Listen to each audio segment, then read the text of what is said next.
Praise the Lord. இயேசு கிறிஸ்துவின் அன்பின் வாழ்த்துதல் உங்கள் அனைவருக்கும் தெரியப்படுத்துகிறேன்.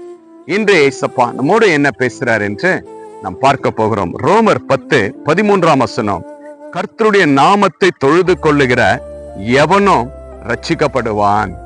அந்த நாமம் எந்த நாமம்? ஆண்டவராகிய இரட்சகர் இயேசு கிறிஸ்துவை முழுமையாய் விசுவாசித்து அவரை தொழுது கொண்டு, ஆண்டவரே உங்களை நம்பி நான் இருக்கிறேன், உங்களை நான் விசுவாசிக்கிறேன் இயேசப்பா என்று நீங்க ஆண்டவருடைய சமூகத்துல நீங்க கேட்கும் பொழுது, ஆண்டவரை நீங்க தொழுது கொள்ளும் பொழுது, ஆண்டவரை நீங்கள் ஆராதிக்கும் பொழுது, கர்த்தர் உங்களை ரட்சிக்கிறவராய் காணப்படுகிறார். உங்களை எப்படி ரட்சிப்பார் என்றால், நீங்க எதெல்லாம் தேவைப்பட்டிருக்கிறது, எதுக்கெல்லாம் நீங்க கண்ணீரோடு இருக்கிறீங்க, எந்த தேவைக்காக ஏங்கி கொண்டிருக்கிறீங்க, அநேக இடத்துல நீங்க கேட்டு ஏமாந்திருக்கலாம், யாருமே செய்யாம போயிருக்கலாம். ஆனா ஆண்டவராகிய இரட்சகர் இயேசு கிறிஸ்துவை நீங்க விசுவாசத்தோடு தொழுது கொள்ளும் பொழுது கர்த்தர் உங்களை ரட்சிக்கிறவராய் காணப்படுகிறார். இந்த உலகத்துடைய ரட்சிப்பும் கர்த்தர் கொடுக்கிறார். உங்களை நித்திய ஜீவன் பரலோகத்துக்கு கொண்டு போகிற ரட்சிப்பும் ஆண்டவராகிய இரட்சகர் இயேசு கிறிஸ்து உங்களுக்கு கொடுக்கிற தேவ கிருபையாய் காணப்படுகிறது.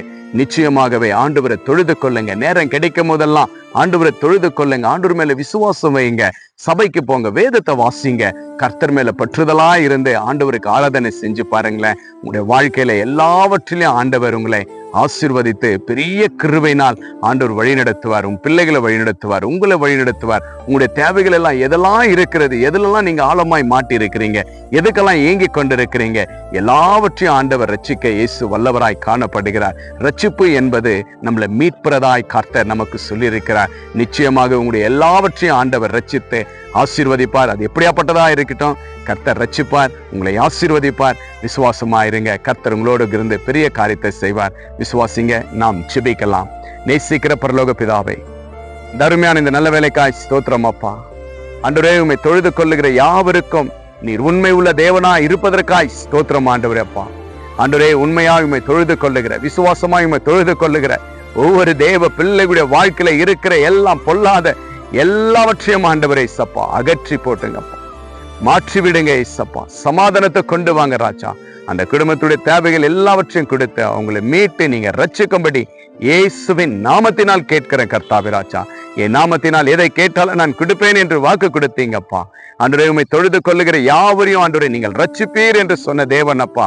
இதோ உம்மை உண்மையா விசுவாசத்தோடு உம்முடைய பிள்ளைகள் தொழுது கொள்ளும் பொழுது பிள்ளைகளுடைய வாழ்க்கையில இருக்கிற எல்லாவற்றையும் ஆண்டவரே சப்பா நீங்கள் ஆசீர்வாதமாய் மாற்றி கொடுங்க. எதிர்காலத்தை ஆசீர்வதிங்க அப்பா. எதெல்லாம் தேவையா இருக்கிறதோ ராஜா, எல்லாவற்றையும் நீங்க ரட்சிக்கும்படி இயேசுவின் நாமத்தினால் கட்டளையிடுகிறப்பா. இதை பார்த்து கேட்டுக்கொண்டு விசுவாசிக்கிற ஒவ்வொரு பிள்ளைகளுடைய வாழ்க்கையிலும் நீங்க ரட்சித்து பிள்ளைகளுடைய எல்லா நன்மையும் நீங்க கொடுத்த அந்த குடும்பத்தை நீங்கள் ஆசீர்வதிக்கும்படி இயேசுவின் நாமத்தினால் கேட்கிறாப்பா ஆண்டவரே. இன்றே இதை பார்த்து விசுவாசிக்கிற கேட்டுக்கொண்டிருக்கிற தேவ பிள்ளைகளுக்கு இப்பொழுதே ஒரு விடுதலை உண்டாகட்டும். இயேசுவின் நாமத்தினால் கட்டளையிடுகிற ஆண்டவர் அப்பா. அப்படியா நீங்கள் நன்மை செய்ததற்கா நன்றி. நீங்க அப்பா உங்களுடைய பிள்ளைகளை நீங்கள் ரட்சித்ததற்கா நன்றி. விசுவாசிக்கிறோம். இயேசு கிறிஸ்து மூலம் ஜெபிக்கிறேன் ஜீவனுள்ள நல்ல பிதாவே. ஆமேன், ஆமேன். விசுவாசிங்க. ஆண்டவர் உங்களுடைய எல்லாவற்றையும் ஆண்டவர் ரட்சிப்பார். Jesus with you. Jesus loves you. God bless you.